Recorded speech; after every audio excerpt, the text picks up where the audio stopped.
Masih ingat cerita tentang Bilal? Masih? Mengulang kaji saja. Bilal itu budak sahaya. Ketika masuk Islam dipanggil oleh majikannya. Bilal, iya bos. Saya dengar kamu masuk Islam ya? Iya bos. Kok berani-beraninya kamu masuk Islam? Memangnya kamu budak siapa Bilal? Ya budak bos. Bos. Kamu kerja sama siapa? Sama bos. Bos. Yang gaji kamu siapa? Ya bos. Nah, kamu kan ngerti Bilal. Kamu budak saya, kamu kerja dengan saya, yang gaji kamu saya, yang beri makan saya. Kenapa? Kok beraninya masuk Islam padahal kamu belum saya kasih izin? Bos, bos boleh beli badan saya, tapi jangan mimpi bisa membeli jiwa saya. Tuhan boleh kuasai badan saya, tapi jangan mimpi bisa menguasai keyakinan saya. Saya memang benar Tuhan yang gaji, tapi kan saya digaji, saya kerja. Kerja itu kewajiban saya, gaji itu hak saya. Soal keyakinan, jangan ikut campur bos. Kurang ajar kamu Bilal. Biarin. Bilal, begini saja. Kalau kau mau meninggalkan keyakinanmu, meninggalkan Allah Tuhanmu, kau akan kami merdekakan. Tapi kalau kau tetap dalam keyakinanmu, kamu akan saya siksa sampai mati. Bagaimana? Jangan mimpi bos. Lebih baik mati berkalang tanah daripada hidup bercermin bangkai. Biar saya gugur membela keyakinan daripada hidup jadi penjilat menjual akidah. Itu prinsip.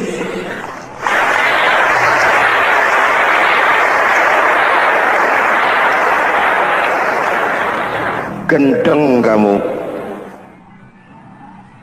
Ayo, siksa.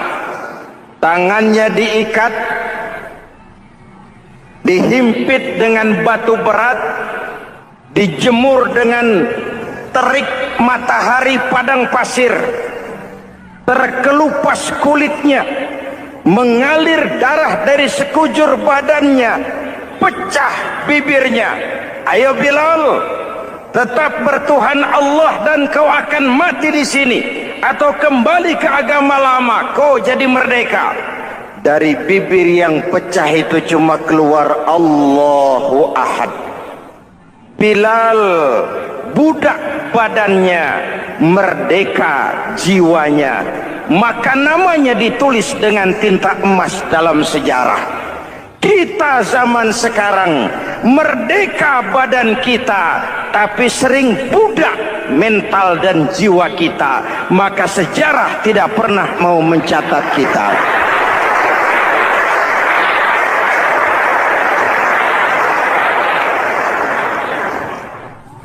Ma'asyiral muslimin yang saya cintai, dalam contoh yang indah Rasul memberikan gambaran bahwa Islam ini bagaikan sebuah bangunan yang komponen pokoknya 5. Bunyal Islamu ala khamsin.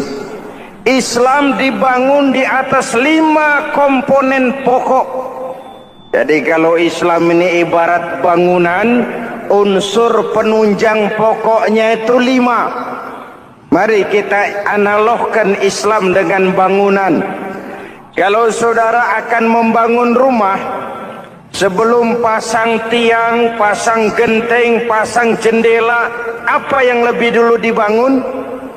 Fondasi. Kalau Islam ibarat bangunan, fondasinya adalah syahadatu an la ilaha illallah wa anna muhammadar rasulullah. Ini fondasi. Jikalau kuat fondasi, aman bangunan. Jikalau rapuh fondasi, lentur dan luntur bangunan. Maka kuat atau tidak kuatnya bangunan Islam kita bergantung kepada keyakinan dasar tadi, fondasi. Saya bersaksi tidak ada Tuhan selain Allah, artinya saya tidak akan menyembah kecuali hanya kepada Allah. Orang yang benar fondasinya beres sujudnya. Kalau saya yakin tidak ada Tuhan selain Allah, saya tidak akan minta rezeki kecuali hanya kepada Allah. Orang yang benar fondasinya, giat bekerjanya, jauh dari tipu menipu, jauh dari renten, jauh dari riba, jauh dari korupsi, jauh dari judi. Keyakinan memberikan warna terhadap bentuk kepribadian. Kalau saya yakin tidak ada Tuhan selain Allah, saya tidak akan pernah takut kecuali hanya kepada Allah. Saya tidak akan melarikan persoalan kecuali hanya kepada Allah. Saya tidak akan menggantungkan hidup kecuali hanya kepada Allah. Saya tidak akan minta tolong kecuali hanya kepada Allah. Meresap ke dalam jiwa.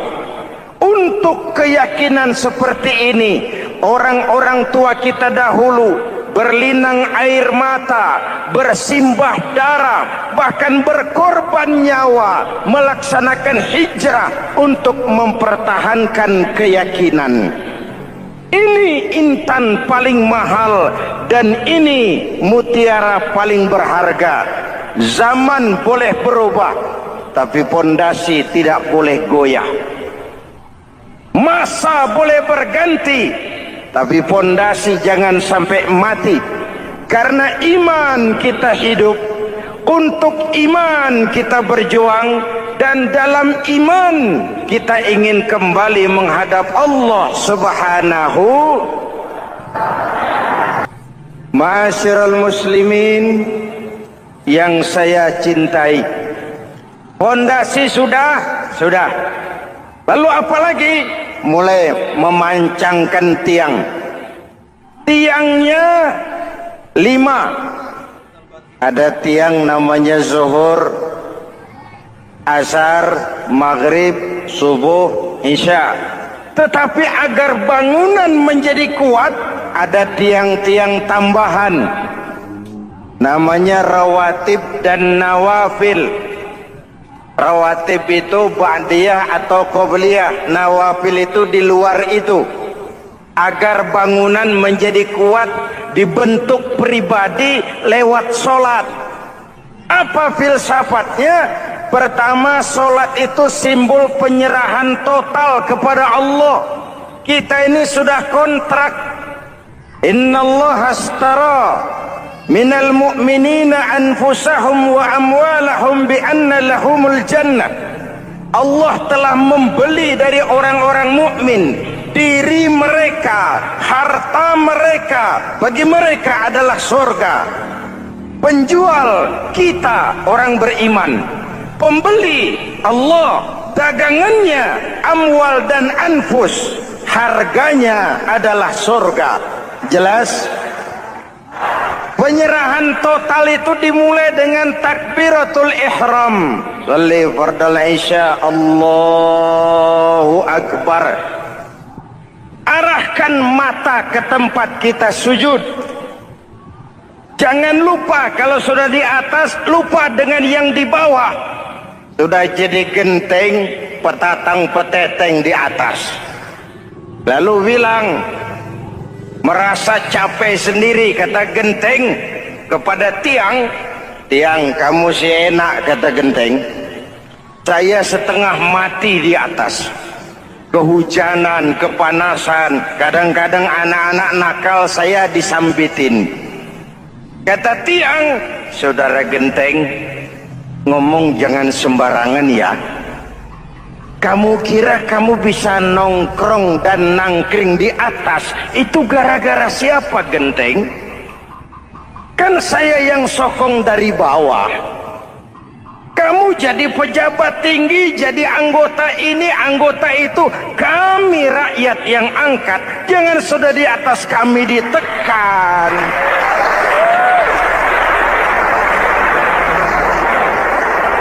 Jangan agama dijadikan topeng untuk kepentingan pribadi. Berpolitik untuk kepentingan agama, ayo. Tapi menjual agama untuk kepentingan politik, itu yang merusak agama.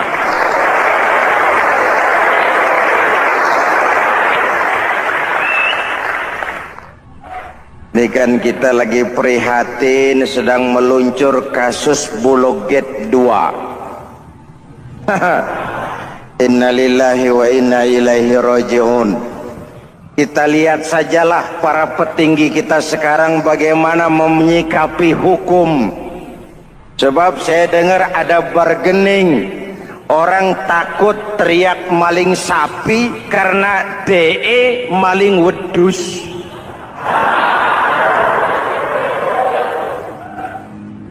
Tidak berani teriak ada maling sapi karena dia maling kambing. Yang lain maling ayam, dikumpulin ternyata maling semua.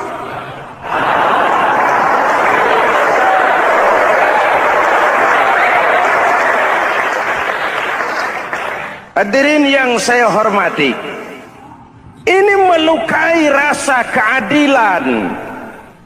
Oleh karena itu, sholat mengajarkan kepada kita, dalam posisi berdiri, lihat tempat sujudmu. Jangan menteleng terus ke atas, lalu lupa dari mana kita berangkat. Itulah maknanya tawadhu, rendah hati, tidak melonjak angku dan sombong. Ada sebuah hadis Rasulullah bersabda, "Idza aradallahu biqaumin khairan." Apabila Allah menginginkan kebaikan kepada satu bangsa, apabila Allah menginginkan kebaikan kepada satu kelompok rakyat, walla alaihim hulama'uhum, maka yang naik jadi pemimpin adalah orang-orang yang santun, orang-orang yang lemah lembut, bukan orang yang menggunakan kekerasan dan tiran. Sedikit-sedikit main pecat, itu terlambat lahir. Mestinya lahir di zaman Hitler, mestinya lahir di zaman Benito Mussolini, atau kalau mau lebih klasik lagi, di zaman Fir'aun. Kalau Allah menginginkan kebaikan kepada satu masyarakat, satu bangsa, satu negara, naiklah orang-orang yang santun, yang ngayomi, yang menjadi solusi dan jalan keluar untuk kepentingan rakyatnya, mampu memberikan keteladanan. Tertarik dengan pidato Presiden Cina pada saat dilantik. Cina, Presiden Cina pasti tidak tahu Pancasila, pasti tidak kenal Islam, tapi pidato pelantikannya, berikan saya 100 peti mati, yang 99 akan saya pakai buat koruptor, yang satu akan saya pakai sendiri kalau kamu lihat saya tidak benar. Luar biasa.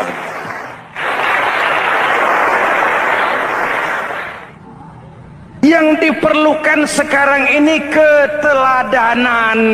Hulama'uhum, sikap ngayomi, mencari jalan keluar, bukan memamerkan kekuasaan, memamerkan kekuatan, arogansi, menghormati perbedaan. Itu ciri demokrasi.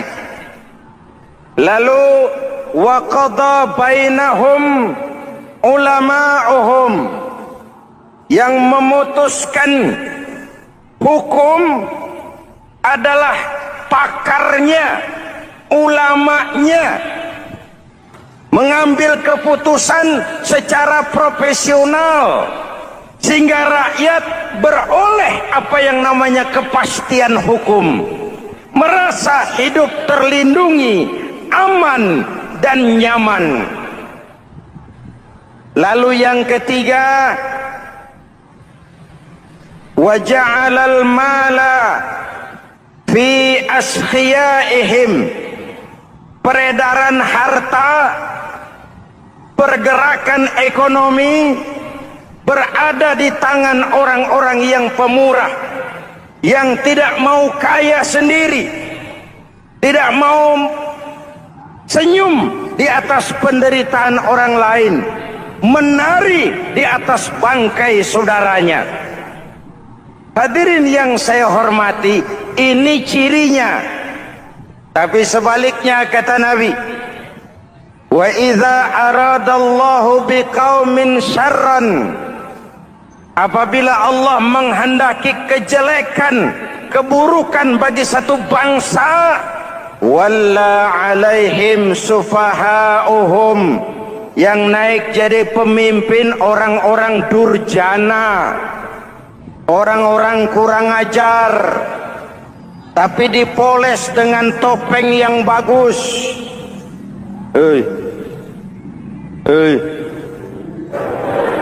Ini musim topeng.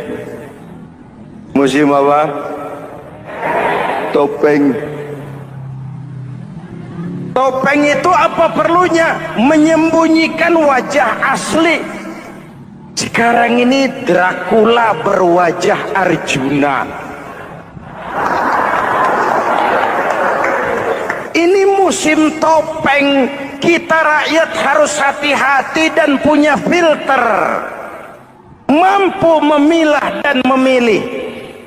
Walla alaihim sufahauhum wa qada bainahum juhaluhum, yang memutuskan hukum, yang mengambil keputusan orang-orang bodoh.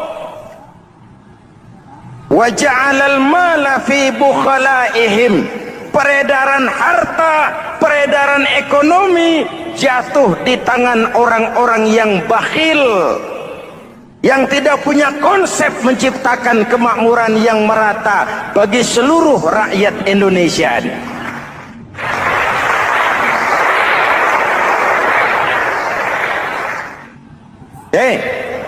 Kita kembali kepada tiang. Ini kan lagi cerita tiang tadi ya. Kalau sedang berdiri, lihat tempat sujud, jangan menteleng terus ke atas. Terserang penyakit tamak bin rakus alias serakah. Nah, selesai. Anggota badan yang paling terhormat ini kepala. Ketika sujud, sama rendahnya dengan telapak kaki. Allahu Akbar, yang besar cuma Allah. Apa bedanya saya dengan saudara? Tidak ada, kecuali saya ngomong saudara dengerin.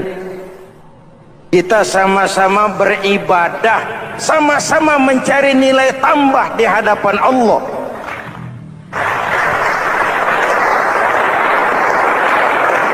Apa saya lebih penting dari saudara? Belum tentu. Apa saya lebih hebat dari saudara? Belum tentu. Perasaan lebih penting, lebih hebat, lebih jago setan. Jelas? Ayo tundukkan kepala. Dia sama rendahnya dengan telapak kaki kita. Yang besar cuma Allah. Allahu Akbar. Lalu diakhiri dengan menebarkan salam. Assalamualaikum warahmatullah. Assalamualaikum warahmatullah. Menebarkan salam, mewujudkan rasa aman, damai, bukan menimbulkan keresahan. Hadirin yang saya hormati, ini karakteristik kita. Selesai sholat, kembali ke masyarakat, ajaran salam diterjemahkan. Apa? Rasulullah sallallahu alaihi wasallam bersabda, "Ufsus salam, wasilul arham, wa at'imut ta'am, wa sallu bil laili wan nas niyam, tadkhulul jannata bisalam." Pertama, ufsus salam, tebarkan salam. Tebarkan salam itu bukan cuma kalau ketemu orang assalamualaikum, assalamualaikum. Iya, itu zahirnya. Tetapi hidup di tengah masyarakat memberikan rasa aman, rasa damai, menjadi pengayom bagi lingkungan, menjadi rahmah bagi semesta. Dalam Islam jangankan manusia, binatang saja dilindungi kok. Betul? Betul? Coba kalau belajar istinja itu kan makruh buang air kecil di tanah yang berlubang. Kenapa? Pertama, melindungi binatang yang ada dalam lubang. Siapa tahu di lubang yang saudara kencingi ada semut sedang rapat. Membahas Bologet jilid 2.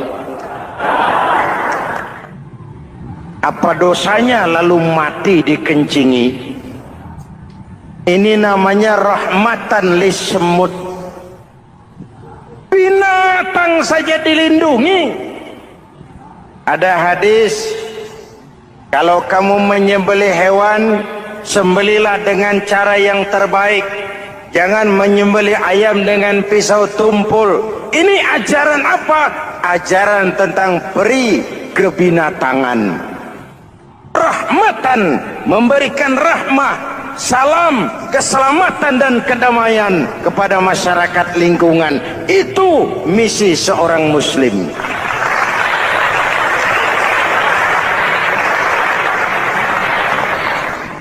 Hadirin hadirat ma'asyiral muslimin yang saya cintai, saya kembali kepada pesan Nabi tadi itu. Pertama, ufsus salam, sebarkan salam.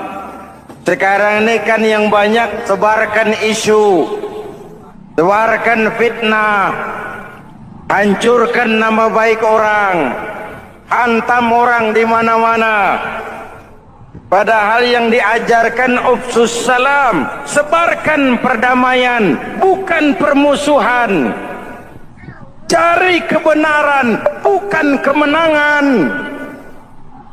Lalu yang kedua, wasilul arham, sambungkan silaturahmi, tegakkan semangat kekeluargaan dan persaudaraan.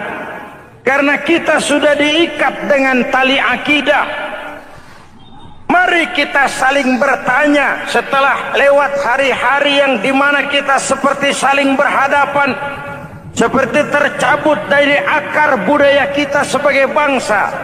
Semangat gotong royong, semangat kekeluargaan makin lentur dan luntur, dan perlu kita angkat kembali ke permukaan.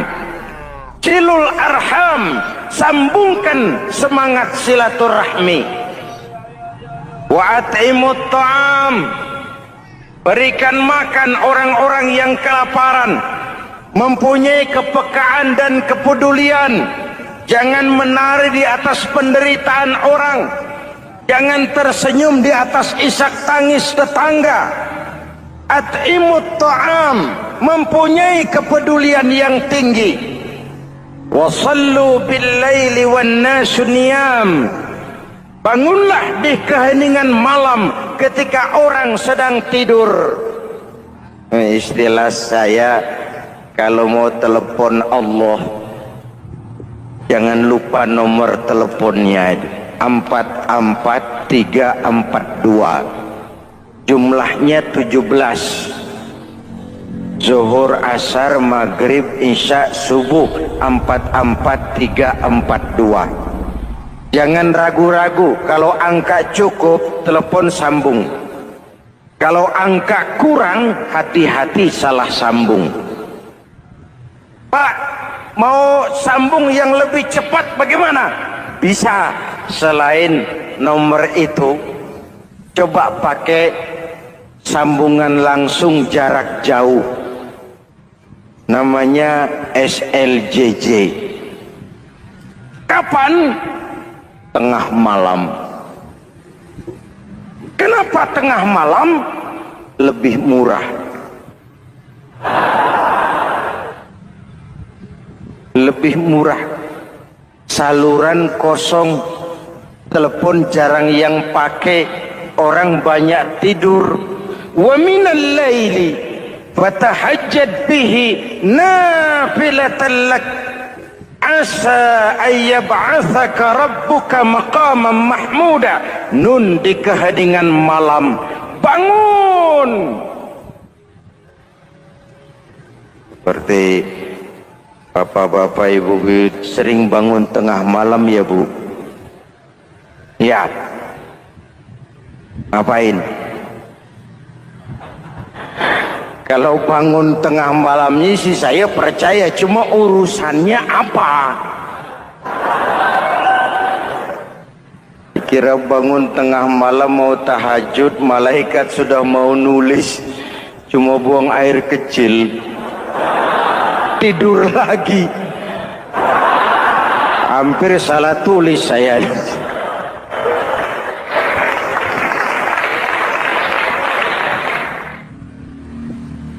Baik, pondasi sudah Pak, tiang siap. Lalu apa lagi? Rumah itu supaya ada batas, perlu pagar, dinding, tembok. Yang jadi batas, dinding, tembok, puasa.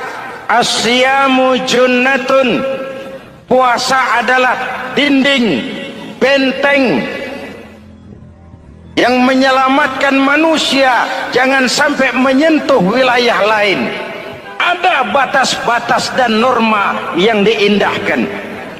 Selesai, tembok, dinding, selesai. Pagar, selesai. Lah rumah itu supaya bersih kan harus ada kamar mandi, jendela, pintu yang fungsinya membersihkan. Zakat, kalau dia zakatul mal, dia bersihkan harta kita. Kalau dia zakatul fitrah, dia bersihkan jiwa kita. Kalau dia zakatul tijarah, dia bersihkan bisnis kita. Kalau dia zakatul ma'adin, dia bersihkan barang tambang kita. Karena itu dalam kitab-kitab fikih dikatakan zakat itu adalah harta yang tu'khazu min aghniyaihim wa turaddu ila fuqaraihim. Diambil dari yang kaya, diserahkan kepada yang miskin. Innalillahi wa inna ilaihi raji'un. Kita lihat sajalah para petinggi kita sekarang bagaimana menyikapi hukum. Sebab saya dengar ada bargaining. Orang takut teriak maling sapi karena DE maling wedus.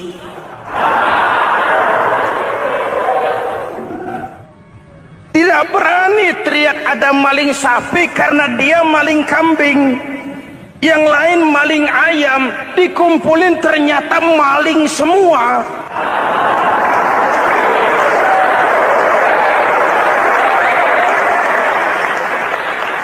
Muhammadin wa ala alihi wa sahbihi ajma'in, amma ba'du. Hadirin hadirat ma'asyiral muslimin yang saya cintai. Ada sebuah cerita pendek seorang pengendara sepeda motor ditangkap oleh Pak Polisi, lalu diperiksa. Ini motor siapa? Pinjam Pak. Helm? Pinjam. SIM? Pinjam. Kata Pak Polisi, tidak boleh begini. Marah yang naik sepeda motor. Pak Polisi bagaimana? Kok tidak boleh? Yang punya saja bilang boleh.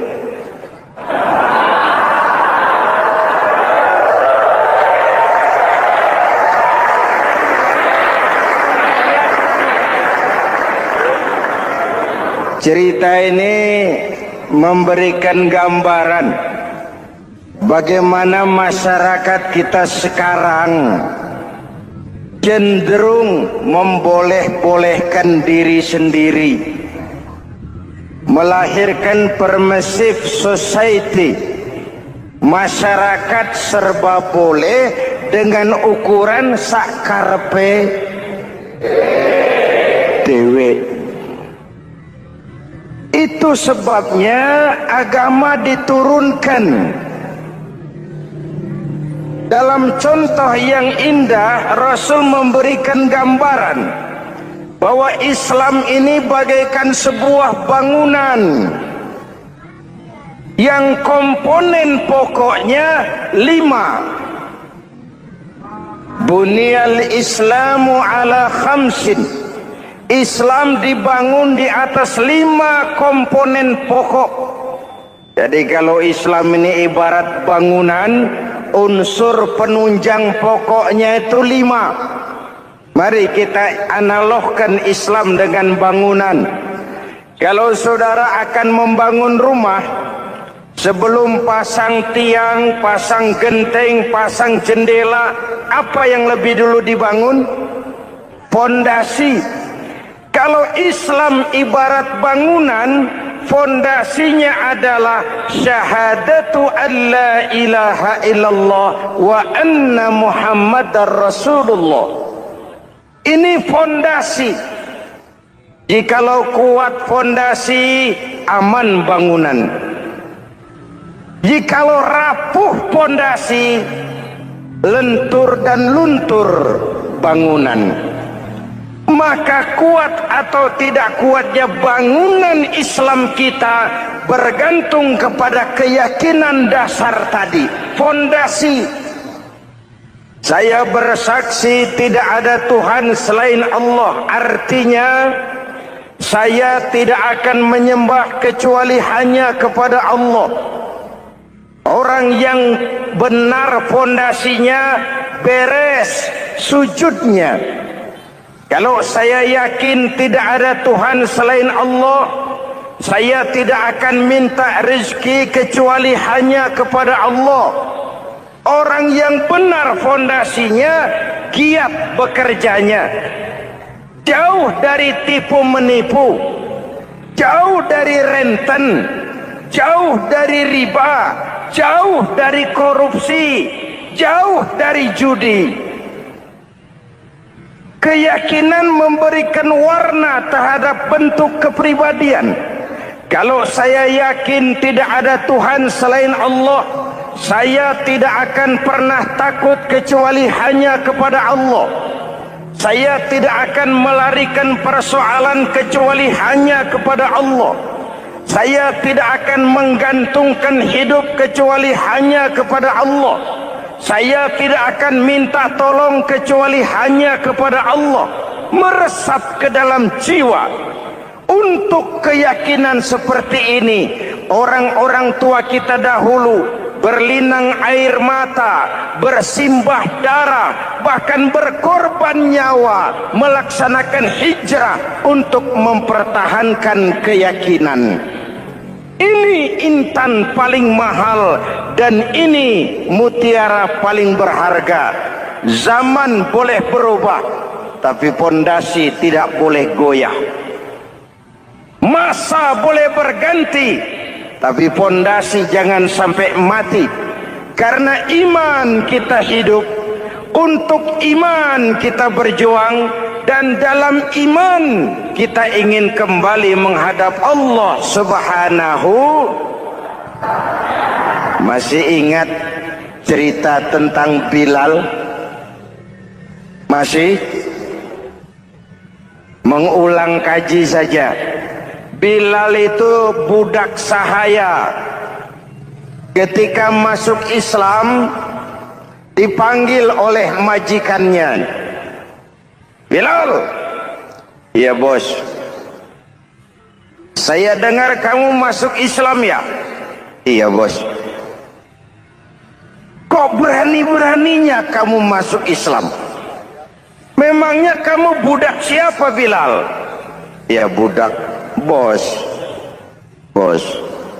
Kamu kerja sama siapa? Sama bos. Bos. Yang gaji kamu siapa? Ya bos. Nah, kamu kan ngerti Bilal. Kamu budak saya, kamu kerja dengan saya, yang gaji kamu saya, yang beri makan saya. Kenapa? Kok beraninya masuk Islam padahal kamu belum saya kasih izin?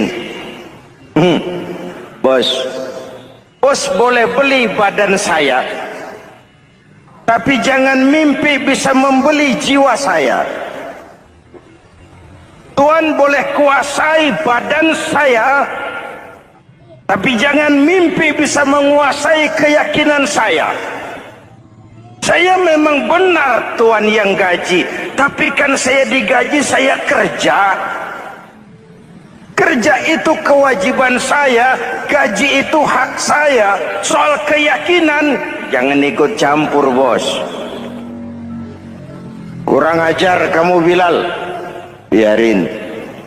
Bilal, begini saja, kalau kau mau meninggalkan keyakinanmu, meninggalkan Allah Tuhanmu, kau akan kami merdekakan.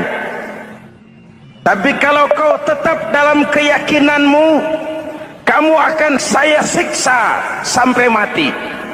Bagaimana? Jangan mimpi bos. Lebih baik mati berkalang tanah daripada hidup bercermin bangkai. Biar saya gugur membela keyakinan daripada hidup jadi penjilat menjual akidah. Itu prinsip.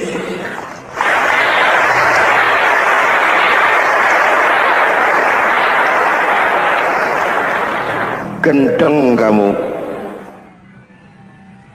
Ayo, siksa. Tangannya diikat, dihimpit dengan batu berat, dijemur dengan terik matahari padang pasir, terkelupas kulitnya, mengalir darah dari sekujur badannya, pecah bibirnya. Ayo Bilal, tetap bertuhan Allah dan kau akan mati di sini, atau kembali ke agama lama, kau jadi merdeka. Dari bibir yang pecah itu cuma keluar Allahu Ahad. Bilal budak badannya, merdeka jiwanya, maka namanya ditulis dengan tinta emas dalam sejarah. Kita zaman sekarang merdeka badan kita, tapi sering budak mental dan jiwa kita, maka sejarah tidak pernah mau mencatat kita.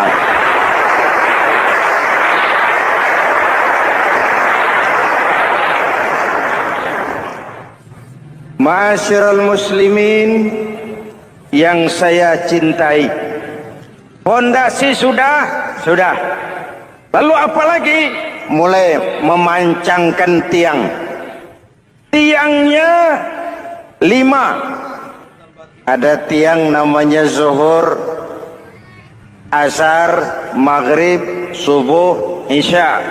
Tetapi agar bangunan menjadi kuat, ada tiang-tiang tambahan. Namanya rawatib dan nawafil. Rawatib itu ba'diyah atau qobliyah, nawafil itu di luar itu. agar bangunan menjadi kuat dibentuk pribadi lewat sholat. Apa filsafatnya? Pertama, sholat itu simbol penyerahan total kepada Allah. Kita ini sudah kontrak. Innallaha astara minal mu'minina anfusahum wa amwalahum bi anna lahumul jannah. Allah telah membeli dari orang-orang mukmin diri mereka, harta mereka, bagi mereka adalah surga. Penjual kita orang beriman, pembeli Allah, dagangannya amwal dan anfus, harganya adalah surga. Jelas? Penyerahan total itu dimulai dengan takbiratul ihram. Shalli fardal isya, Allahu akbar. Arahkan mata ke tempat kita sujud. Jangan lupa kalau sudah di atas, lupa dengan yang di bawah. Sudah jadi genteng, petatang peteteng di atas. Lalu bilang, merasa capek sendiri, kata genteng kepada tiang. Tiang, kamu sih enak, kata genteng. Saya setengah mati di atas. Kehujanan, kepanasan, kadang-kadang anak-anak nakal saya disambitin. Kata tiang, saudara genteng, ngomong jangan sembarangan ya. Kamu kira kamu bisa nongkrong dan nangkring di atas, itu gara-gara siapa genteng? Kan saya yang sokong dari bawah. Kamu jadi pejabat tinggi, jadi anggota ini, anggota itu. Kami rakyat yang angkat. Jangan sudah di atas kami ditekan.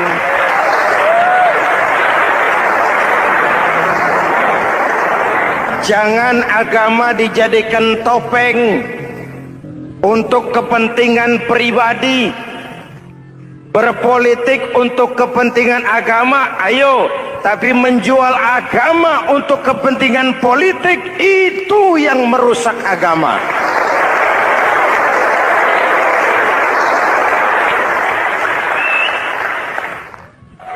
Ini kan kita lagi prihatin sedang meluncur kasus Bulog Gate 2. Innalillahi wa inna ilaihi raji'un.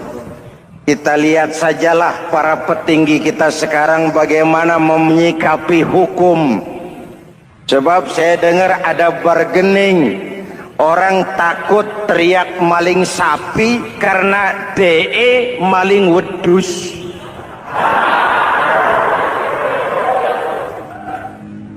Tidak berani teriak ada maling sapi karena dia maling kambing. Yang lain maling ayam, dikumpulin ternyata maling semua.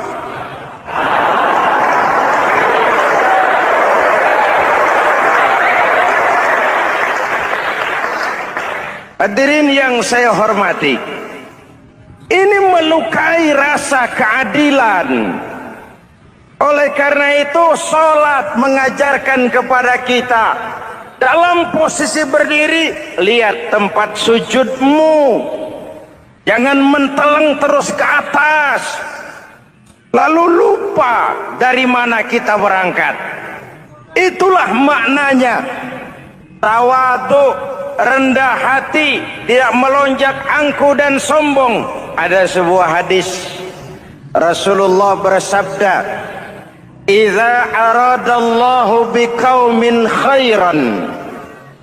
Apabila Allah menginginkan kebaikan kepada satu bangsa, apabila Allah menginginkan kebaikan kepada satu kelompok rakyat, walla alaihim khulama'uhum, maka yang naik jadi pemimpin adalah orang-orang yang santun, orang-orang yang lemah lembut, bukan orang yang menggunakan kekerasan dan tiran.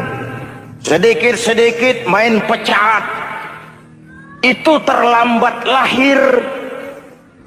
Mestinya lahir di zaman Hitler,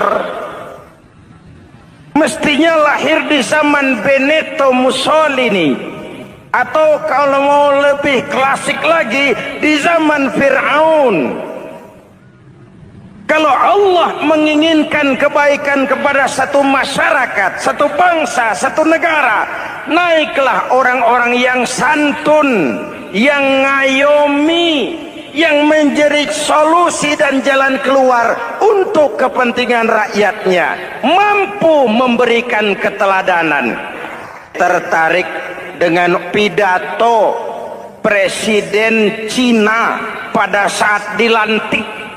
Cina, Presiden Cina pasti tidak tahu Pancasila,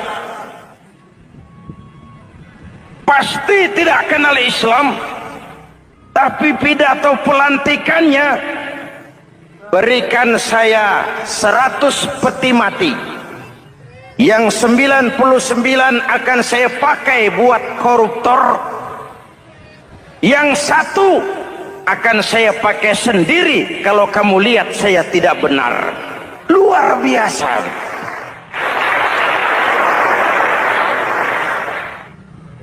Yang diperlukan sekarang ini keteladanan. Hulama'uhum, sikap ngayomi, mencari jalan keluar, bukan memamerkan kekuasaan, memamerkan kekuatan, arogansi, menghormati perbedaan. Itu ciri demokrasi. Lalu wa qada bainahum ulama'uhum, yang memutuskan hukum adalah pakarnya, ulamanya, mengambil keputusan secara profesional sehingga rakyat beroleh apa yang namanya kepastian hukum, merasa hidup terlindungi, aman dan nyaman. Lalu yang ketiga, wa ja'alal mala fi askhiyaihim, peredaran harta, pergerakan ekonomi berada di tangan orang-orang yang pemurah, yang tidak mau kaya sendiri, tidak mau senyum di atas penderitaan orang lain, menari di atas bangkai saudaranya. Hadirin yang saya hormati, ini cirinya. Tapi sebaliknya kata Nabi, wa idza aradallahu biqaumin syarran, apabila Allah menghendaki kejelekan, keburukan bagi satu bangsa, walla alaihim sufahauhum, yang naik jadi pemimpin orang-orang durjana, orang-orang kurang ajar, tapi dipoles dengan topeng yang bagus.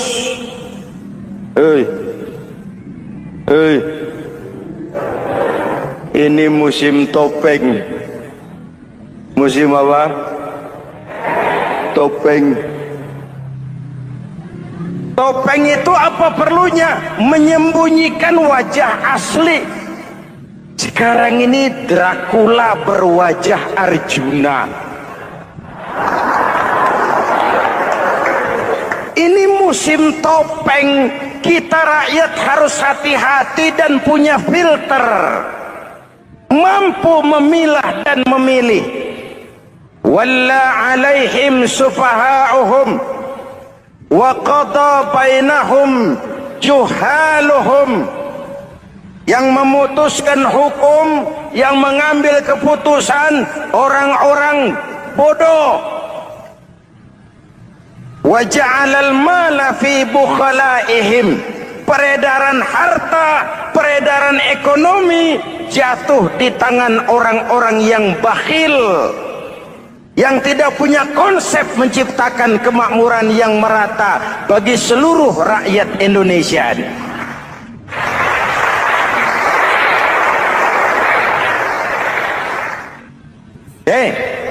Kita kembali kepada tiang Ini kan lagi cerita tiang tadi ya. Kalau sedang berdiri, lihat tempat sujud, jangan menteleng terus ke atas. Terserang penyakit tamak bin rakus alias serakah. Nah, selesai. Anggota badan yang paling terhormat ini kepala. Ketika sujud, sama rendahnya dengan telapak kaki. Allahu Akbar, yang besar cuma Allah. Apa bedanya saya dengan saudara? Tidak ada, kecuali saya ngomong saudara dengerin. Kita sama-sama beribadah, sama-sama mencari nilai tambah di hadapan Allah.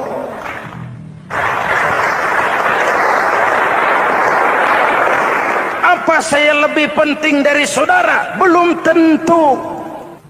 Apa saya lebih hebat dari saudara? Belum tentu. Perasaan lebih penting, lebih hebat, lebih jago setan. Jelas? Ayo tundukkan kepala. Dia sama rendahnya dengan telapak kaki kita. Yang besar cuma Allah. Allahu Akbar. Lalu diakhiri dengan menebarkan salam. Assalamualaikum warahmatullah. Assalamualaikum warahmatullah. Menebarkan salam, mewujudkan rasa aman, damai, bukan menimbulkan keresahan. Hadirin yang saya hormati, ini karakteristik kita.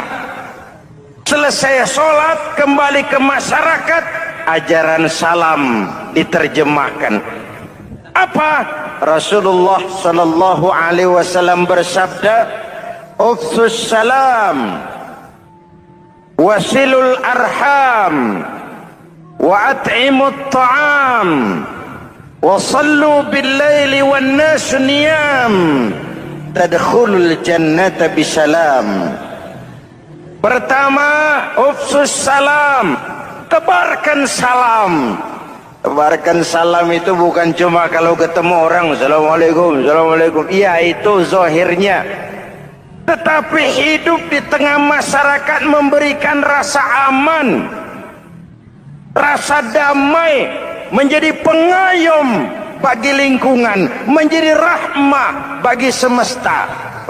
Dalam Islam jangankan manusia, binatang saja dilindungi kok.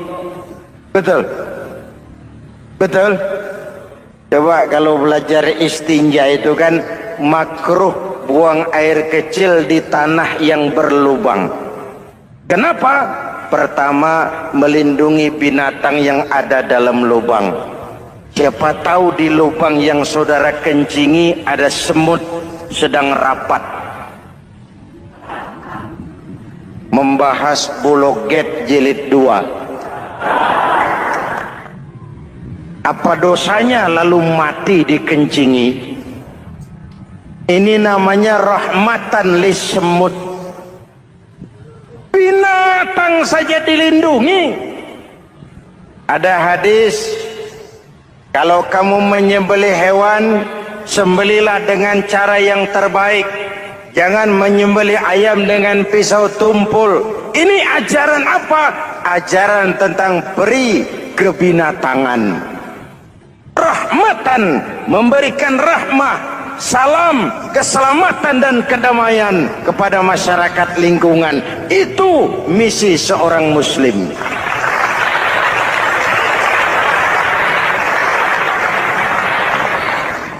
Hadirin hadirat ma'asyiral muslimin yang saya cintai, saya kembali kepada pesan Nabi tadi itu. Pertama, ufsus salam, sebarkan salam. Sekarang ini kan yang banyak sebarkan isu, sebarkan fitnah, hancurkan nama baik orang, hantam orang di mana-mana. Padahal yang diajarkan ufsus salam, sebarkan perdamaian, bukan permusuhan. Cari kebenaran, bukan kemenangan. Lalu yang kedua, wasilul arham, sambungkan silaturahmi, tegakkan semangat kekeluargaan dan persaudaraan. Karena kita sudah diikat dengan tali akidah. Mari kita saling bertanya setelah lewat hari-hari yang dimana kita seperti saling berhadapan, seperti tercabut dari akar budaya kita sebagai bangsa. Semangat gotong royong, semangat kekeluargaan makin lentur dan luntur, dan perlu kita angkat kembali ke permukaan. Silul arham, sambungkan semangat silaturahmi.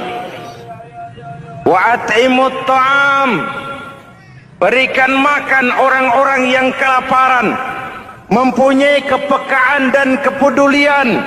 Jangan menari di atas penderitaan orang. Jangan tersenyum di atas isak tangis tetangga. At'imut ta'am, mempunyai kepedulian yang tinggi. Wasallu bil laili wan nasu niyam, bangunlah di keheningan malam ketika orang sedang tidur. Istilah saya, kalau mau telepon Allah, jangan lupa nomor teleponnya, 44342. Jumlahnya 17.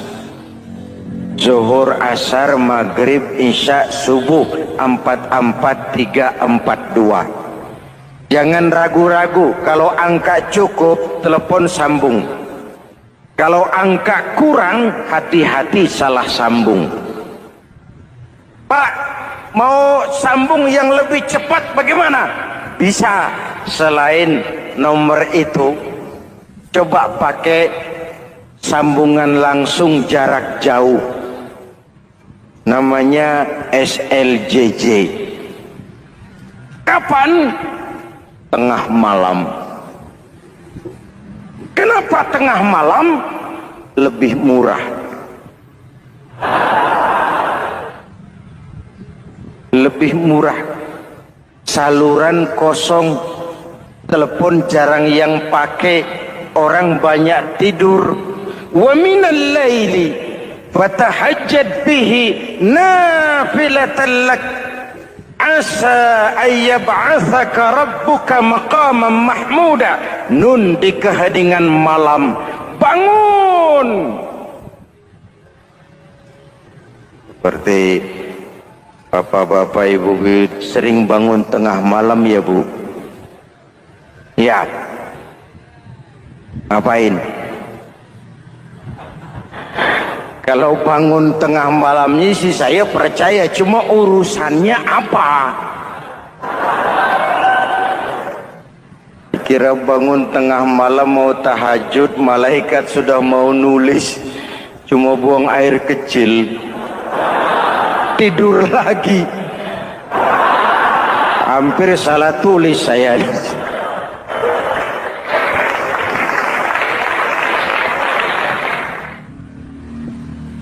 Baik, fondasi sudah Pak, tiang siap. Lalu apa lagi? Rumah itu supaya ada batas, perlu pagar, dinding, tembok. Yang jadi batas, dinding, tembok, puasa. Asyamu junnatun, puasa adalah dinding, benteng yang menyelamatkan manusia jangan sampai menyentuh wilayah lain. Ada batas-batas dan norma yang diindahkan. Selesai tembok, dinding, selesai pagar, selesai. Lah rumah itu supaya bersih kan harus ada kamar mandi, jendela, pintu yang fungsinya membersihkan. Zakat, kalau dia zakatul mal, dia bersihkan harta kita.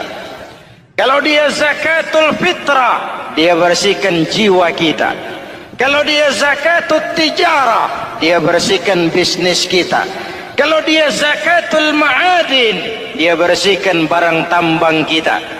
Karena itu dalam kitab-kitab fikih dikatakan zakat itu adalah harta yang tu'khazu min aghniyaihim wa turaddu ila fuqaraihim, diambil dari yang kaya diserahkan kepada yang miskin. Ada orang menyangka bahwa bahagia itu kalau dia mendapatkan harta yang sebanyak-banyaknya. Siapa yang banyak harta, dialah raja. Apa yang dia mau seluruhnya bisa dibeli. Keamanannya dia bisa menyewa petugas. Seluruh fasilitas untuk menyenangkan kehidupannya bisa dibeli. Pendeknya, hartalah segala-galanya dalam kehidupan. Sampai ada pepatah mengatakan, innad darahima fil amakini kulliha taksur rijala mahabatan wa jalala. Sesungguhnya harta, dinar, dirham, uang di mana-mana selalu bikin hebat orang yang memilikinya. Coba lihat, orang yang punya duit sama yang enggak punya duit, jangan gaya hidupnya, gaya jalannya aja lain. Wahia lisanun liman arada fasahatan, wahia silahun liman arada qitala. Uang adalah senjata yang paling ampuh bagi orang yang mau pergi perang, dan lidah yang paling fasih bagi orang yang mau bicara. Kalau bicara dengan lidah macet, cobalah bicara dengan harta, lancar. Sampai ada pepatah demikian, segalanya bisa diatur dengan harta. Maka di kalangan orang yang berpandangan semacam itu, seluruh kegiatan hidupnya hanya terfokus kepada bagaimana mengumpulkan harta yang sebanyak-banyaknya. Tidak peduli halal haram, tidak kenal sore pagi siang dan malam, tidak sempat sujud, jauh dari agama, jauh dari kehidupan yang bersifat ruhaniyah, jauh dari Allah dan sebagainya. Sampai dalam Al-Quran dikelompokkan dalam kelompok yang dinamakan lumazah. Allazi jama'a malahu wa'addadah yahsabu anna malahu akhladah. Mereka mengumpul-ngumpulkan harta sebanyak-banyaknya dan menyangka bahwa harta yang banyak itu dapat mengekalkan hidupnya, mengekalkan kekayaannya, mengekalkan kebahagiaannya. Saudara hadirin yang berbahagia, kalau pandangan hidup ini benar, artinya kalau harta memang merupakan satu-satunya hal yang dapat membuat orang bahagia, tentu di rumah mewah tidak akan pernah ada tangis derita. Tentu di satu tempat di mana fasilitas hidup serba menunjang tidak ada yang namanya penderitaan. Tapi suka dan duka, sedih dan gembira, senyum dan tawa adalah milik setiap orang, baik dia punya harta maupun dia tidak punya harta. Nyatalah bahwa harta semata-mata bukan merupakan jaminan bahwa orang akan bahagia. Walaupun tanpa harta orang sulit untuk bahagia. Saya mau cerita, ada orang super kaya, namanya Aristotle Onesimus, raja tanker Yunani. Dia punya kapal tanker saja konon sampai 11 banyaknya. Punya perusahaan penerbangan yang disebut Olympic Airlines. Punya hotel di berbagai kota besar di dunia ini, sejak dari New York, London, Paris, Rome dan sebagainya.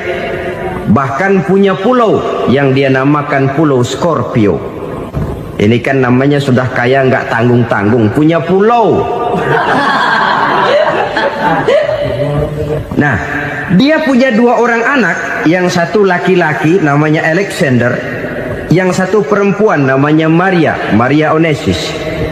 Seluruh harapannya tertumpah kepada anak lakinya Alexander ini, yang akan meneruskan usahanya, meneruskan kekayaannya, meneruskan dinastinya. Apa yang terjadi?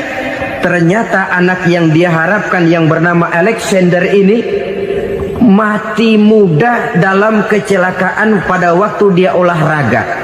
Apa olahraganya? Namanya olahraga anak orang kaya, golongan jet set. Olahraganya olahraga pesawat terbang. Jatuh, ya nggak kapungut, habis mati. Tinggal satu anak perempuannya, Maria Onesimus. Tapi anak perempuan ini juga malah urakan. Terakhir dia pacaran bahkan kemudian kawin sama orang Rusia. Rupanya Aristotle Onassis ini broken. Kekayaannya yang berlimpah ruah, perusahaannya yang begitu banyak, siapa yang akan meneruskan? Siapa yang akan menggantikan? Sampai kemudian dia mengurung diri di Pulau Scorpio dan mati di sana secara mengenaskan. Seorang multi jutawan, seorang yang super kaya, mati menyendiri di pulau sepi. Ibarat kata pepatah, anak ayam mati di lumbung. Bukan kekurangan makanan, keurugan makanan. Apa sih yang menyebabkan orang lalu tidak bisa menahan diri sehingga menimbulkan dampak negatif yang merugikan manusia itu sendiri? Saya lihat pertama, sifat rakus, tamak bin serakah. Sifat tamak dan rakus ini kan sering mendorong orang untuk menghalalkan segala macam cara. Dia rela menari di atas mayat orang lain.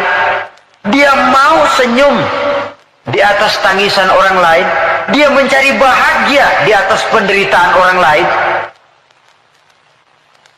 Mengikuti sikap tamaknya akhirnya rakus, menghalalkan segala macam cara. Tidak terikat lagi oleh yang namanya nilai, norma, dan kaedah-kaedah yang harus dihormati. Perlu menipu, ya nipu. Perlu meras, ya memeras. Perlu membohongi orang, ya membohongi orang. Sikap tamak cenderung mendorong orang untuk menguras sumber daya alam, sehingga alam lalu kehilangan keseimbangannya. Ketika terjadi musibah, sasaran utama tentu manusia sendiri. Karena tamak, orang nggak sanggup lagi menjaga anggota badannya. Tangan seambil-ambilnya, mulut seomong-omongnya, mata selihat-lihatnya, mulut semakan-makannya, perut seisi-isinya. Tidak lagi selektif. Sedangkan kita orang Islam ini umat yang selektif. Bahwa kita makan, kita minum, kita berpakaian, seluruhnya dibatasi oleh pertanyaan. Yang saya minum ini, yang saya makan ini, yang saya pakai ini, yang saya usahakan ini, Allah ridho apa tidak? Itu bedanya orang Islam dengan orang yang di luar Islam. Ada kaidah dan norma yang membatasi dia, yaitu pertanyaan Allah ridho apa enggak. Bukan cuma mengejar keuntungan relatif, bukan cuma mengejar keuntungan yang sedikit lalu menguburkan dan menentang hati nurani sendiri. Karena sikap tamak, orang tidak sanggup mengendalikan diri, maka seluruh anggota badannya lalu tidak terjaga lagi anil jaraim, dari perbuatan dosa dan salah. Hilang sudah. Nah, orang begini kalaupun dia suci daripada hadas kecil dan hadas besar, tapi anggota badan lainnya tidak terpelihara dari perbuatan dosa, lah sama juga bohong. Hadas kecil nggak punya, hadas besar nggak punya, wudhu sering tapi nyolong jalan terus. Mulutnya fitnah orang, suka betul, gunjing orang, iya. Makan yang haram, iya. Nipu orang lain, iya. Itu namanya tidak menjaga anggota badan dari kotoran-kotoran yang abstrak. Ini yang saya lihat penyebab pertama, sikap tamak. Yang kedua, sikap materialistis. Ini merupakan pemacu paling utama. Sikap materialistis yang ideologinya biasanya ideologi perut ini. Hidup cuma isi perut. Karena itu materi tujuan utama. Kalau perlu nipu, nipu. Kalau perlu ngebohongin orang, ngebohongin orang. Kalau perlu korupsi, korupsi.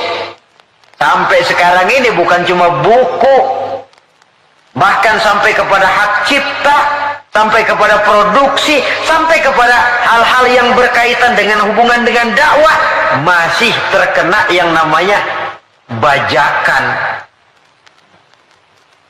Dan yang aneh bahwa ya tahu itu barang bajakan, toh masih ada saja yang mau jual. Ini kalau tidak didorong oleh sikap materialistis mengejar keuntungan relatif dengan menekan perasaan pribadi, sudah merugikan orang lain, merugikan teman, gak soal. Bahwa dia menari di atas penderitaan orang, bahwa dia senyum di atas bangkai saudaranya misalnya, bukan soal bagi dia. Yang penting target materi tercapai. Kalau sudah kemarilah cara berpikir orang. Bukan saja dia menginjak hak azasi daripada orang lain, tapi dia sudah menjerumuskan dirinya sendiri. Mungkin dia, orang macam ini, terlepas dari pengadilan dunia, tapi tidak seorang pun yang akan lepas dari pengadilan Qadhi Rabbul Jalil, di mana akan diputar seluruh film kegiatan hidup kita, sejak dari yang sekecil-kecilnya sampai kepada yang sebesar-besarnya. Apalagi di zaman di mana orang sekarang ini gampang nekat, merasa deadlock, buntu, apalagi di belakang dia lihat merasa ada backingnya, jaluknya jadi naik, kepalanya jadi besar, hidungnya jadi mekar, lalu membusungkan dada, timbul sikap sombong dan cenderung menganggap enteng kepada orang lain. Padahal kalau sudah ada kecenderungan menganggap remeh dan enteng orang lain, itu tandanya orang sudah mulai kehilangan kepercayaan kepada dirinya sendiri. Karena itu Islam mengajarkan la yu'minu ahadukum hatta yuhibba li akhihi ma yuhibba li nafsihi. Belum sempurna iman kamu sampai kamu cinta kepada saudaramu sebagaimana kamu cinta kepada dirimu sendiri. Artinya apa ini? Mengukur orang lain dengan diri sendiri. Kalau orang lain tanpa salah saya tempeleng, sakit nggak? Sakit. Saya pun begitu. Kalau orang lain tanpa salah difitnah, sakitkah dia? Sakit. Saya pun begitu. Yang tidak enak terjadi pada diri saya akan begitu juga kalau terjadi pada diri orang lain. Maka pertimbangannya adalah diri sendiri. Kalau sudah ke sana cara berpikir orang, dia nggak brutal, nggak lalu ingin mengejar keuntungan karena sikap tamak dan rakus, lalu mengabaikan rasa persaudaraan, rasa persatuan, rasa solidaritas. Yang penting uang masuk. Mungkin di dunia banyak pihak bisa kita kelabuin, tapi sanggupkah kita ngebohongin Allah? Mungkin banyak saksi ada charge yang kita bayar bisa meringankan kita, tapi sanggupkah kita mencari saksi ada charge di akhirat nanti? Keyakinan semacam ini yang membatasi pola dan gaya seorang muslim dalam menjalani kehidupan. Dia berupaya menjaga kebersihan, setelah kebersihan badannya, kebersihan anggota badannya dari perbuatan yang mengundang salah dan dosa. Setelah sikap materialis, saya lihat lagi yang mendorong orang tidak sanggup mengendalikan diri dan menjaga diri dari kotoran tadi. Apa? Takabur dan kurangnya rasa malu. Kalau tidak punya rasa malu sama sekali. Ini membudayakan rasa malu zaman sekarang saya anggap penting ini. Di saat nilai bergeser, prinsip orang sekarang sudah prinsipin cuek sih. Kenal cuek? Cuek kenal nggak? Sebodoh teing sama orang lain. Malah ada pepatah Arab yang saya lihat banyak dipakai orang sekarang. Bul ala zamzam fatu araf katanya. Kencingi air zam-zam nanti kamu terkenal. Artinya kalau pengen terkenal bikin yang aneh-aneh. Sumur zam-zam dikencingin, tuh bakal terkenal seluruh dunia.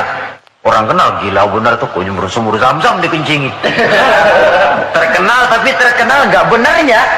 Nah orang nggak peduli benar apa nggak benar, yang penting terkenal dulu. Istilahnya biar tekor asal nyohor. Artinya kalau pengen cepat terkenal, bikin yang aneh-aneh. Pakaian yang aneh-aneh, rambut yang aneh-aneh, gaya jalan yang aneh-aneh, cara bergaul yang aneh-aneh. Makin dianggap aneh, makin cepat terkenal. Kalau dulu kita dianggap aneh kan malu, risih rasanya, riskan. Orang apa sih kamu pada ngeliatin gua, ada yang gak beres apa? Sekarang malah sengaja dicari yang paling aneh dan demonstratif. Demonstratif. Membudayakan rasa malu ini saya anggap cukup mendesak zaman sekarang ini. Sebab ini termasuk salah satu sumber etika. Pejabat tahu malu, pengusaha tahu malu, organisasi tahu malu, pemimpin tahu malu, orang tua tahu malu, anak muda tahu malu, remaja tahu malu. Apalagi kalau mau bercermin kepada Rasulullah sallallahu alaihi wasallam. Imam Abu Ja'far Al-Barzanji menceritakan akhlak Nabi itu, wa kana sallallahu alaihi wasallam syadidal haya. Beliau orangnya sangat pemalu. Dari saking malunya saja, pernah ketika remaja diajak memperbaiki Ka'bah naik ke atas, jubahnya tersingkap angin, kakinya kelihatan dengan orang di bawah, beliau turun muka pucat merah, keringat bercucuran karena kakinya kelihatan oleh orang di bawah, padahal orang yang di bawah laki-laki semua, malu. Saya lihat zaman sekarang malu nomor 18. Yang penting nyohor dulu. Kalau masih ada rasa malu kan masih ada semacam nilai yang harus kita indahkan. Tapi kalau sudah nggak ada rasa malu, tidak ada rasa menyesal, tidak ada rasa telah melakukan sesuatu yang tidak baik, itu akibatnya kalau sudah kehilangan rasa malu. Saudara-saudara kaum muslimin yang berbahagia, apa nasibnya agama umat ini kalau kita sudah kehilangan rasa malu? Perbuatan apa yang tidak akan negatif dan tidak akan mengarah setidak-tidaknya kepada perbuatan negatif kalau kita sudah tidak punya rasa malu?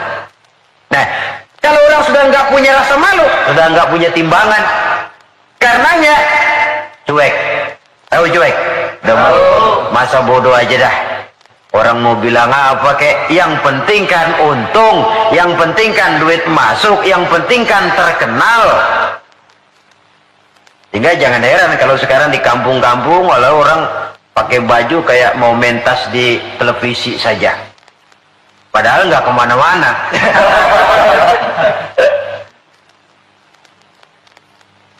Jadi korban daripada yang namanya mode. Memang mode itu nggak bisa, namanya mode siapa yang bisa ngelarang?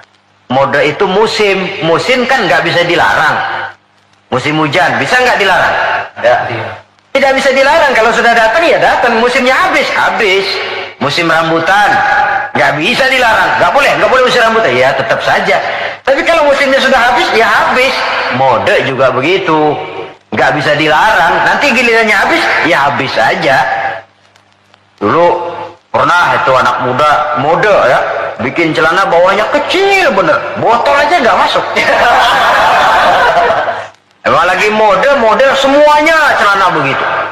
Habis musimnya, habis. Ubah lagi ganti mode, bawahnya lebar, cutbray katanya, jangan botol, monyet masuk. Modelnya habis. Taruhlah musim nggak bisa dilarang, cuma sekurang-kurangnya kalau ada rasa malu kan kita bisa mantesin diri.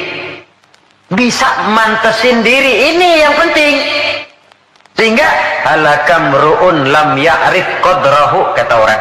Celaka orang kalau nggak tahu kedudukan harga dirinya. Saya ini siapa, tinggal di mana, bawa gaya macam itu pantas apa enggak? Saya ini dagang, teman saya juga dagang. Kalau dengan cara begini wajar apa enggak? Bagaimana masa depan daripada kekompakan, kesatuan dan persatuan? Dia pencipta, ini pencipta. Kalau saya jiplak hak ciptanya, bagaimana nantinya? Tahu diri, lalu ada ukuran, timbul rasa malu. Nah kalau sudah ke sana, sikap menghormati orang lain, lalu pun timbul karenanya membudayakan rasa malu. Sebab syarat jadi orang kalau punya malu, nggak punya malu kurang syarat jadi orang. Kesimpulannya sekali lagi, tanpa harta orang memang sulit untuk bahagia. Tapi harta semata-mata tidak merupakan jaminan orang akan bahagia. Dengan hati yang luas, itu modal utama untuk mencapai kebahagiaan hidup. Orang yang hatinya luas, saudara-saudara, punya hati yang lapang, melihat kenyataan hidup ini, dia bersyukur senantiasa kepada Allah. Lantas tidak timbul hasud dan iri hatinya. Oleh karena itu jiwanya selalu lapang. Kalau tidak, cupik hati namanya, dangkal pandangan, tidak senang melihat orang lain dapat nikmat, dan itu sering dijadikan contoh. Kalau orang yang lapang dada, dia lihat tetangganya beli TV baru, dia berkata, alhamdulillah ya, tetangga kita beli TV, mudah-mudahan kita bisa ikut nonton. Lapang dadanya. Tapi orang yang sempit hati, lihat tetangga beli televisi, meriang. Enggak dia apa-apain, meriang. Besoknya dengar tetangga beli motor, makin sakit, ke rumah sakit. Lalu di rumah sakit dengar tetangganya beli mobil, mati. Disiksa oleh perasaannya sendiri. Orang kalau hati sudah sempit dalam hidup, kemanapun dia pergi, sempit rasanya medan kehidupannya. Kemudian kita melihat juga ada orang yang menilai bahwa bahagia itu katanya kalau punya kedudukan yang tinggi, pangkat yang agung, wibawa yang besar. Mungkin betul, tapi mungkin juga tidak. Bergantung kepada hati orang yang punya pangkat itu. Sama dengan harta tadi. Harta akan membawa bahagia kalau dia jatuh ke tangan orang yang berhati lapang. Tapi harta akan jadi bencana kalau jatuh ke tangan hati orang yang sempit. Pangkat akan membawa bahaya kalau jatuh di tangan hati orang yang sempit. Lebih dari itu, kenyataan mengajarkan kepada kita bahwa ternyata pangkat dan jabatan tidak selamanya memberikan kebahagiaan dalam kehidupan. Bahkan resikonya kelewat besar. Beberapa bukti kita bisa ambil dari para pemimpin dunia yang menjadi korban lantaran pangkat dan jabatan yang disandangnya. Saudara ingat Presiden Abraham Lincoln dan John Kennedy dari Amerika? Dibunuh orang. Park Chung-hee dari Korea Selatan, Ziaur Rahman dari Bangladesh, Anwar Sadat dari Mesir, terakhir Indira Gandhi dari India, menjadi korban dari pangkat dan jabatan yang disandangnya dari orang-orang yang tidak senang dia memegang jabatan itu. Dia akan mudah mengundang bencana. Sehingga pantas kalau seorang presiden terkemuka Amerika, Harry Truman namanya, dia mengatakan jabatan presiden itu, kata dia, seperti orang nunggang macan, naik macan. Harus kita taiki, kalau enggak dia bakal nerekam kita, ngeri katanya. Adapun orang yang hatinya lapang, kalau dia menerima pangkat dan jabatan, dianggapnya itu satu kesempatan untuk berbuat baik. Tapi orang yang berhati sempit, menerima pangkat dan jabatan, bukan kadang-kadang menerima, malah berusaha setengah mati mencapai dengan segala cara. Kalau perlu jilat atas, jilat atas. Jadi golongan sumuhun dawu. Jadi kelompok kulon nuwun, yes sir, yang kerjanya cuma oke bos. Kalau perlu jilat atas, jilat atas. Kalau perlu injak yang bawah, injak yang bawah. Perlu sikut kiri kanan, sikut kiri kanan. Yang penting pangkat dapat, jabatan dapat. Orang yang semacam ini, kalau sudah mempunyai pangkat dan jabatan, biasanya dia tidak menganggap itu sebagai amanah, tidak menganggap sebagai kesempatan berbuat baik, tapi malah kesempatan untuk memperturutkan hawa nafsunya yang dilatar belakangi oleh kesempitan hatinya tadi. Apalagi kalau orang memperoleh pangkat karena banyak mengeluarkan uang. Seakan-akan pangkat dan jabatan itu sekarang macam proyek, pakai tender. Siapa yang berani bayar segini, naik. Nggak berani, minggir. Padahal logikanya, kalau orang mencapai satu jabatan karena banyak mengeluarkan uang, hampir bisa dipastikan bahwa setelah jabatan itu dia pegang, langkah pertama yang akan dilakukannya ialah berusaha bagaimana uang yang dia keluarkan supaya kembali. Ya paling kurang pulang modal dulu dong. Soal mikirin rakyat soal nanti, tapi ini modal harus pulang. Itu celakanya kalau orang memperoleh pangkat dan jabatan cuma karena banyak mengeluarkan uang. Jarang orang yang mempunyai keyakinan dan pandangan bahwa pangkat dan jabatan merupakan amanah. Jadi sekali lagi, pangkat dan jabatan mungkin saja membawa kebahagiaan kalau jatuh ke tangan orang yang berhati lapang. Tapi bisa jadi bencana kalau dia jatuh ke tangan orang yang mempunyai hati yang sempit. Dan lagi-lagi stresnya hati yang lapang. Lalu sebagian orang, saudara, ada yang berpandangan katanya bahagia itu kalau jadi orang terkenal, mempunyai popularitas, menjadi idola di kalangan remaja, di kalangan orang tua, di segala lapisan masyarakat. Padahal makin populer orang makin terikat dia. Ya kalau macam kita ini kan nggak punya nama, nggak populer, tengah malam buta mau nongkrong di warung Tegal aman.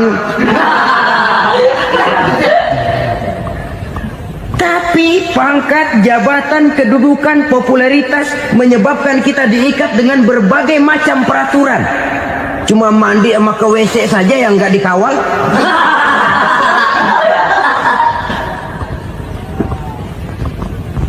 Benarkah popularitas, ketenaran membawa kebahagiaan? Mungkin, ya, tapi mungkin juga tidak. Kenapa? Banyak orang-orang populer yang mengakhiri hidupnya secara tragis. Kita ambil beberapa nama.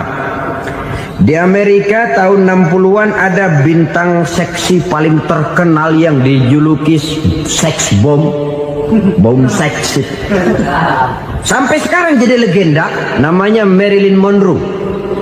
Singkatan double-nya itu inisialnya MM, Marilyn Monroe. Terkenal, top, sampai dia mati tahun 62. Namanya sekarang masih saja dibicarakan orang. Kenapa dia bunuh diri? Tidak punya hartakah dia? Banyak. Kurang populerkah dia? Seluruh dunia mengenalnya. Sejak rakyat kecil sampai pejabat tinggi dia punya hubungan. Kenapa? Jenuh. Dia terlahir dalam keadaan yatim. Setelah itu tidak lama dia berangkat remaja, ibunya meninggal. Pindah dari wanita asuh ke wanita asuh sampai 12 orang ibu angkatnya. Dan kekecewaan yang paling parah, setiap laki-laki yang dekat dengannya hanya seperti kapal berlabuh. Datang dan pergi silih berganti. Padahal dia merindukan seseorang yang bisa melindungi hidupnya. Dia rindukan itu dan dia tidak pernah menemukan. Itu yang akhirnya menyebabkan dia minum pil tidur kelewat dosis. Minum obat tidur kebanyakan. Ya tidur terus sampai sekarang.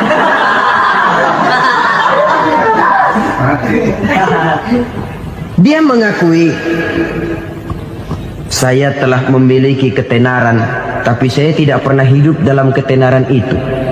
Saya pandai main sandiwara, tapi saya ingin hidup dalam alam yang real sebagaimana umumnya orang. Itu yang dia rindukan.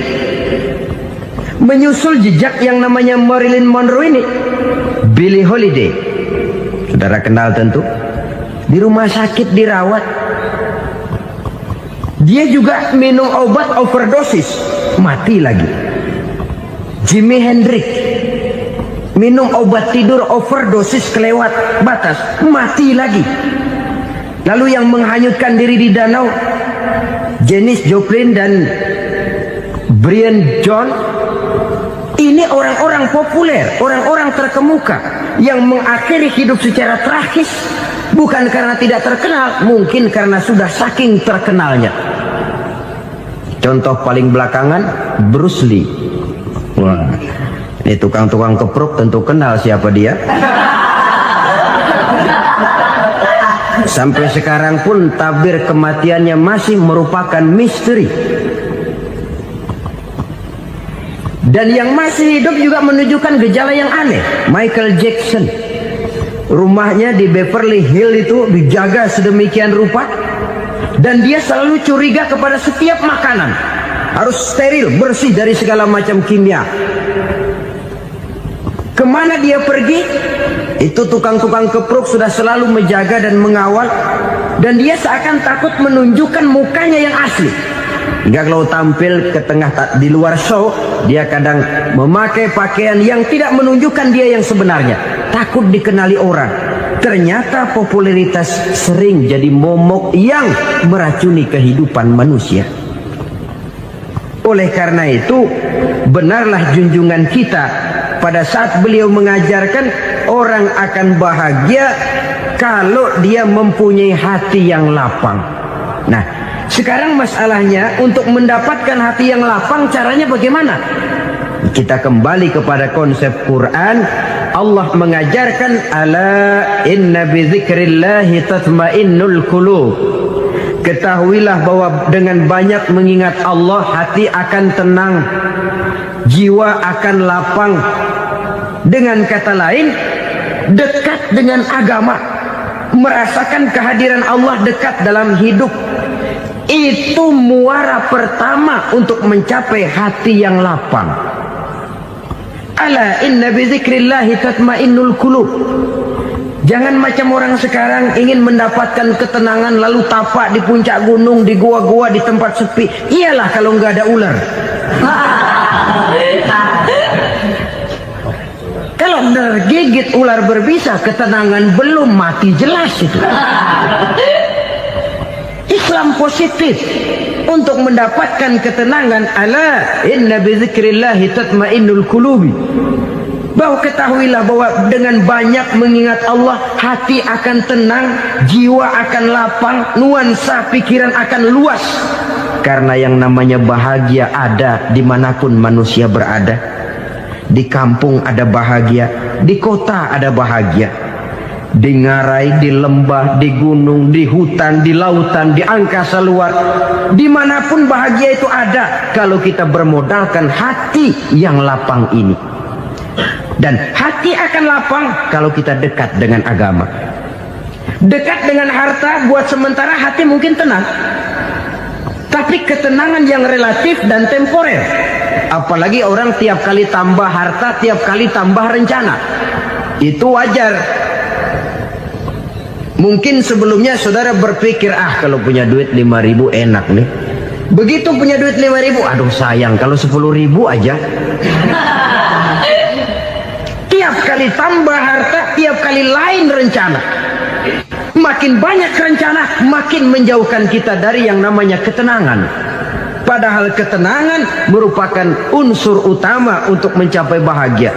Dan ketenangan itu bermuara dalam hati manusia.